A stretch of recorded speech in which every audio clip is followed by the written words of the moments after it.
The roots of the modern atomic theory can be traced back to Democritus, one of the ancient Greeks, but it was only a little over 100 years ago that the evidence was found to prove that atoms actually existed. In 1897, J.J. Thomson, a British physicist, found a tiny negatively charged particle that he called an electron. A few years later, Ernest Rutherford found evidence of the nucleus of atoms. With such painstaking research, a picture of atoms began to emerge.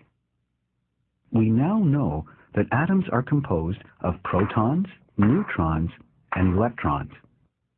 The nucleus comprises protons and neutrons. Each proton carries one fundamental unit of positive electrical charge. Neutrons have no charge. The electrons move about in the space around the nucleus. They carry a negative electrical charge. Positive and negative electrical charges attract each other, and it is that attraction that holds the atom together. The reason why it was so difficult to understand atoms is that they are so incredibly tiny. To give an idea of their size, about 50 million atoms of solid material lined up in a row would measure 1 centimeter, about the thickness of a single French fry. Atoms are tiny, but the different parts of an atom are even a fraction of that size.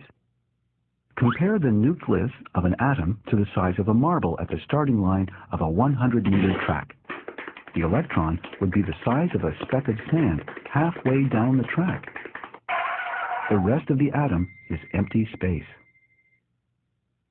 Although atoms are considered the smallest units of matter, research has shown that there are more than 100 different subatomic particles. However, for the purposes of chemistry, they have no immediate impact.